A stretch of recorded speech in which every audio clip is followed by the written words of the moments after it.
We have a young fisheries biologist that started, well, young biologist that wants to be a fisheries biologist. He had a couple classes, but he's just was an undergraduate. His name is Max, and he wants to uh, start being a fisheries biologist. So he started out in the River Shared intern program about a month ago, and I had him summarize some papers that have been floating around related to the ice effects of ice formation on riverine systems. When I started talking to him about ice formation, it became apparent to me that he didn't completely understand things. And later I realized that maybe some of the times that I've communicated some of these issues, it may not be as clear as I wanted to. So I wanted to kind of simplify this a little bit to see where we could go with it today. So seasonally, many areas around the world have patterns that have freezing water. So ice happens. Uh, the freezing over these water bodies occur in the Northern Hemisphere, and we accumulate ice on different rivers and water bodies that can have a significant impact on the ecosystem and depend on them. So the beginning that we'll start with is these cool water conditions. One of the things that happens in cold water is you have super cooled water. So what super cooled water means is that you have cold water on the outside, and it's still a liquid form, but then you have a bit of a pressure by the water that's away from the surface, and you have a slightly increased pressure. Therefore, you end up having water that is colder than 0 degrees Celsius. That is still flowing water. So it creates a high opportunity to create ice with any little difference of temperature that flowing water flows past, because it's already so cold, and it's colder than it should be, and it should already be ice, but because of the change in pressure, it's not. So anything to break up pressure, anything to increase connection to air, anything to change the speed of the water will then result in the formation of small ice crystals within that flowing water. These small ice crystals are called frazzle ice. Frazzle ice can produce ice that accumulates on the surface of the river or can stick to the bottom of the river. Frazzle ice in itself is not bad. Frazzle ice can be very useful, but it can also be very detrimental to a site. If frazzle ice forms to the side of the channels, and that's where it gets the most energy dissipation, and that's where the super cooled water can form more frazzle ice crystals because there's more energy dissipation, then we will start to form shelves from the side of the river banks. It will look like a shelf in your house that's just cantilevered, and we'll start to form the shelf ice. As shelf ice forms, frazzle ice, the water is deposited, and the entire surface could be covered by that shelf ice. And that may not be a bad thing. If we have areas where the bed of the channel creates more potential for energy dissipation than the sides of the channel or the banks of the channel, then we'll see frazzle ice that connects to the bed of the channel, and that forms what's called anchor ice. Anchor being that it's connected to the bed. So the conditions for anchor ice, if you have an over wide shallow reach that accumulates shelf ice that allows accumulated shelf ice to snag on the bottom, or anchor ice to the riverbed, that's one way of doing it. Or you can have a big floating mass of shelf ice that's not connected to the side that will just connect to a large piece of large weight debris in the river, and then that will start to form an anchor, if you will. Mid-channel bars will increase energy dissipation, so frazzle ice crystals will attach to mid-channel bars where you have more potential for energy dissipation. So any place where you have a higher roughness per column in the water, across the water cross-section, will be a potential for anchor ice to form. Or if you have some sort of large obstruction that will just catch it like a hook. Mid-channel bars, large boulders, debris, anything that protrudes above the bed of the channel will create a convergence of flow, more energy dissipation, and it could cause anchor ice. So when we look at anchor ice, look at what causes the most energy dissipation in a reach, and that's probably going to be what's going to cause the highest potential for anchor ice. Not always, but probably going to be. The conditions for shelf ice would be, well, if you have a hanging or fallen debris, but it happens to be at the upper part of the water column, so it's just floating in the channel, and it's not connected to the bottom. Well, then that could form anchor ice. Just a real high roughness with willows or alders on the side of the banks that can form anchor ice because it will slow down the water enough to dissipate energy on the sides. It accumulates chunks of floating ice, and as if you can imagine, we showed this picture where you have, it looks like scum on the top of this water, but this is actually just little ice barges, if you will, or little chunks of frazzle ice that are flowing down the river. So if they get connected together, then that's what forms jams. That's what ends up connecting to the side and shelf ice, or will connect to the bottom as anchor ice. So the effects of anchor ice can be very concerning in river ecosystems. Anchor ice is formed in slow enough currents that allows these frazzle ice crystals to deposit on the riverbed, but the accumulation of anchor ice can also clog up the feeding locations for salmonids and for other fish as well. So if the fish are getting their benthos and their primary food production in the winter from the bed of the channel, and the bed of the channel is completely frozen up, well, it's going to be really hard for them to get enough feed. It also can decrease the area available in pools, so it can hurt overwintering potential. And then when there is overwintering potential, the larger fish will be in there, so the smaller fish will probably be preyed upon. And then you'll see a decrease in biomass because of a loss of the smaller fish due to the big fish hanging out in these big pools and just having all the food come to them in the winter. Larvae stages of insects can't rise and emerge when the riverbeds are frozen.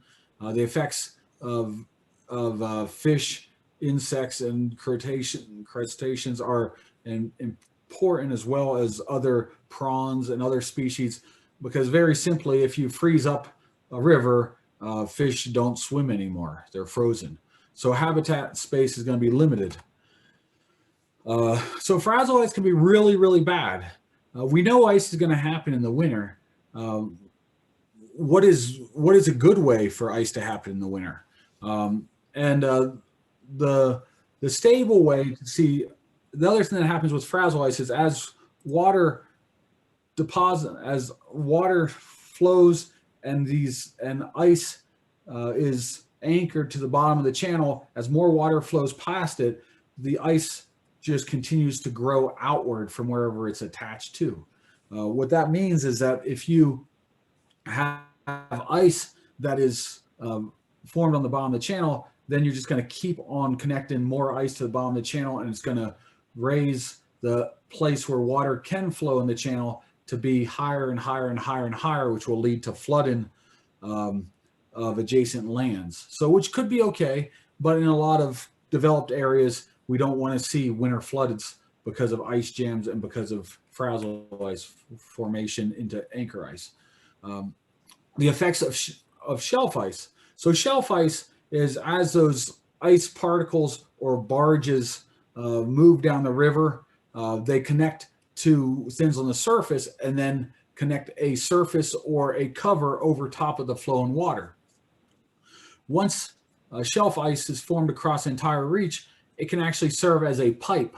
So then you can continue to have super cold water underneath this pipe in the winter. So you can basically keep water that's less than 0 degrees that has a pressure on it, because you have a shelf ice that is serving as the top side of a culvert for this ice. So it will allow you to have pressurized flow through that, which will give you super cold water.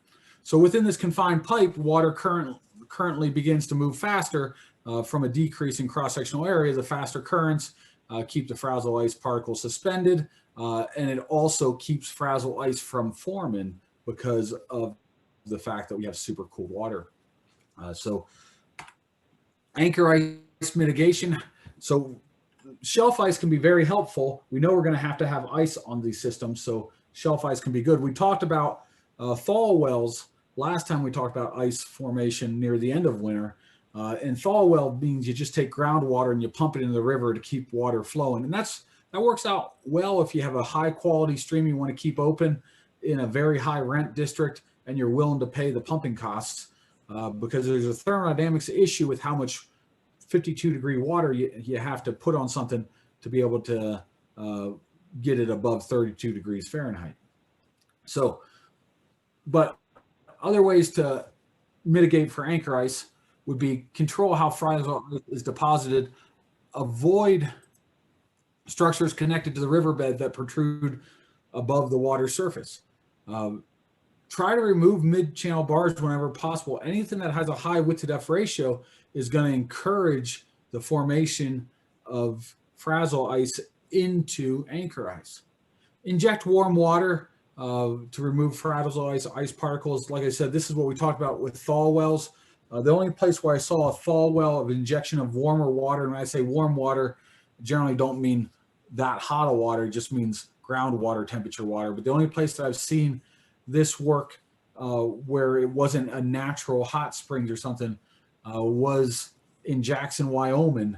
And it's in an area where the billionaires are buying up properties on a very small creek, flat creek in Jackson, Wyoming. So it's a very expensive idea.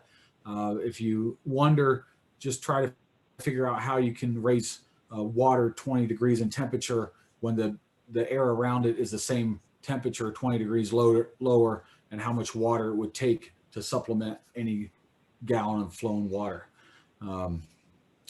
So channel modifications, so less width and more depth. So narrowing the width to depth ratios is always going to be beneficial to deal with anchor ice formation. And then channel cleaning. So, and this is a tough one because a lot of times we want to have woody debris and complexity in channels, but that woody debris and complexity in an urban environment can lead towards the formation of anchor ice that can raise flood stages.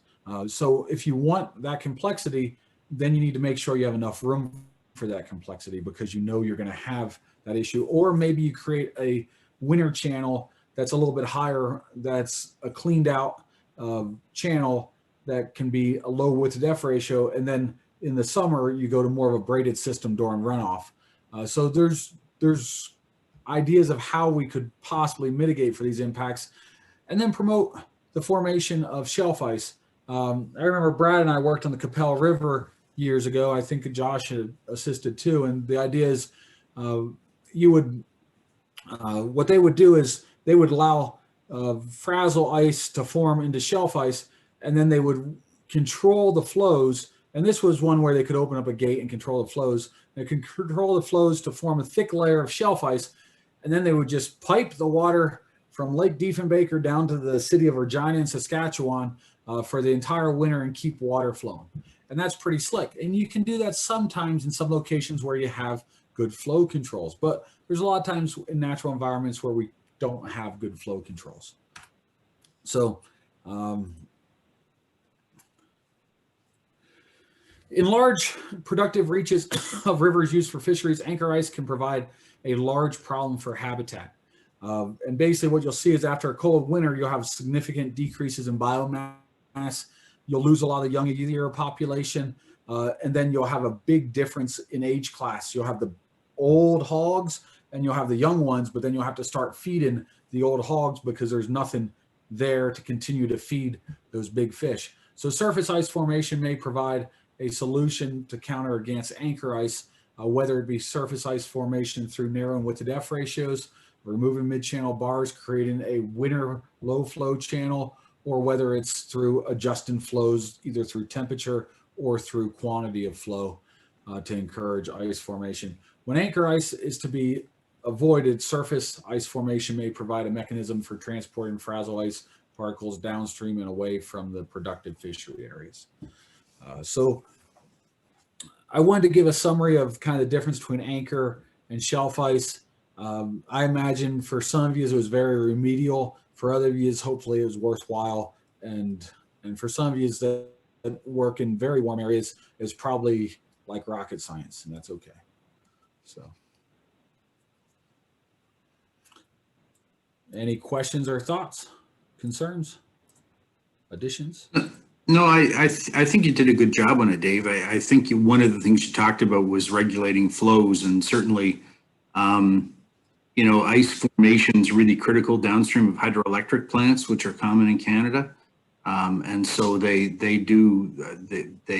go about a significant process in the fall of trying to get a good cover of shelf ice at the appropriate level so that they can then operate the hydroelectric plant at will in terms of pumping it up or down to generate more electricity. And the ice will bend and let them do whatever they want. So they can cut the flows down and the ice will sag, and they can increase flows and the ice will bend and arch up.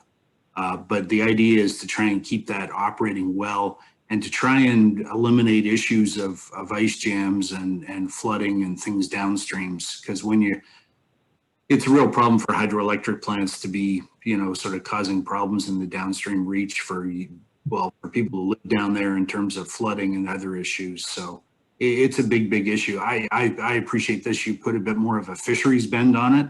Most of my experience has been on the idea of just conveyance and trying to avoid ice jams and trying to avoid flooding. But I didn't have as much background on the fishery side of it. So thank you.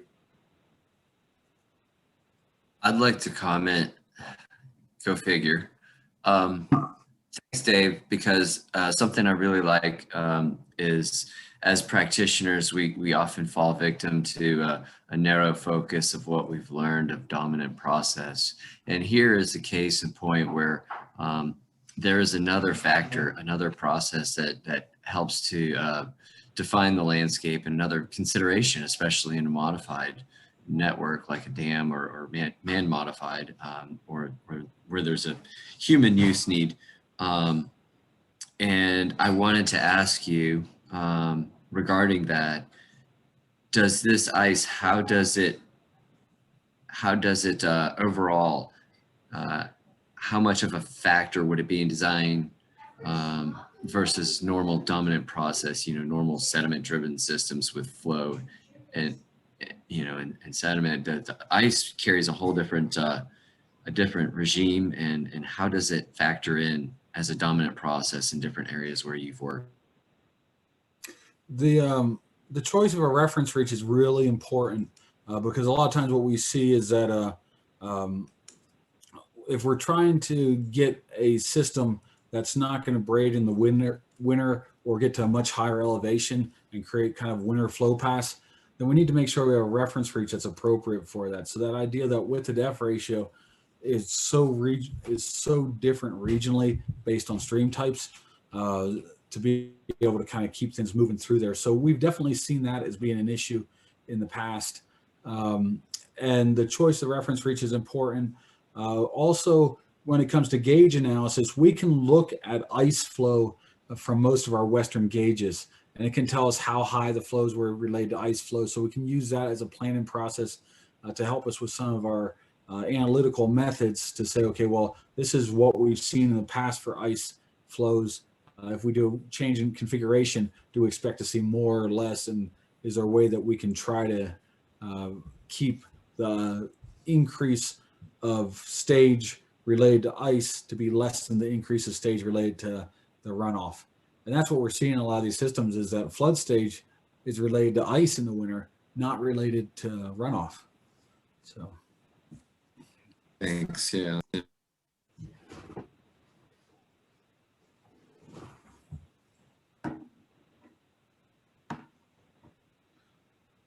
All right. Well, I'm going to stay on the line. I'm going to head down to the airport here. So we're going to end it about 15 minutes early today.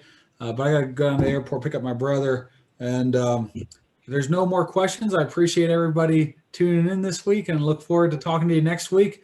I'm pretty sure the world's still going to be turning next week. So have a great week, guys. Thanks, Dave. Appreciate it. Always gets my Monday off to a great start. Appreciate everybody. Hey, you bet, Alan. Have a wonderful day, sir. Thank you. Bye-bye. Yeah. Hey, Dave. Yes. This is Mason and Ken.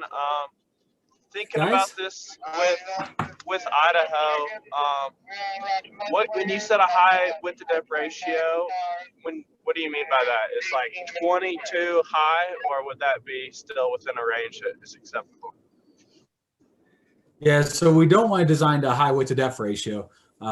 So a low width to depth ratio, we'd want to look at it based on the sites. I think for your two sites, you're probably not going to have a big concern because you don't have much property protection in there. And they're both kind of looking at the idea of moving towards really braided systems. that there was definitely another person on our frequency talking to us there for a while.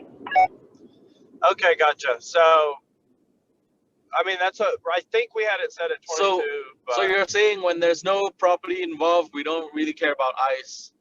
When there's property involved, then we care about ice. Yeah, that's correct. I mean, if there's no property involved, no reason to, there's floods. nothing wrong with having a big braided system in the winter. It's going to distribute seed sources. It's going to create these big mosaics of wetland systems. So that's pretty cool. But if there is concerns about flooding, that would be kind of where we look at it. We might look at like a Simon Surtick at the downstream end.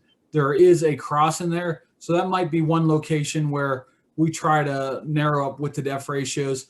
But it may also be just where we try to manage it with the client and stuff too, and talk about what we're doing. So I know that we're going to see a lot higher stage in the winter of ice on Simon Surtick than what you do now, because right now it's a deeply incised single thread system with a low width to depth ratio, and we're going to create this thing that's raised up significantly and has a high width to depth ratio. But I think we can probably design that literally just based off of the idea of how much flow do we think is going to come down through, and then redesign a bridge configuration to be able to deal with that, whether that means putting extra culverts on the side, or whether that means trying to move everything back towards a single thread channel at the end and just step it down with a low width to depth ratio. Yeah. But I don't think the Stevenson's property matters a whole lot. So yeah, stage 0. Yep, that's right. Yep. Snyder's wedding. Yes. Yep, that's correct. Yep. So, but you can give me a buzz later this week when you go out to the site, and we can talk about kind of issues related to ice stuff if property owners seem to have concerns. So. Okay. Cool. Sounds good. Thanks, Dave. Where are you guys at right now? We just passed Pocatello in Idaho. Oh, good. So you're getting close. That's good. Yeah. All right, guys. Well, have a great day. You too, Dave. You too. Bye.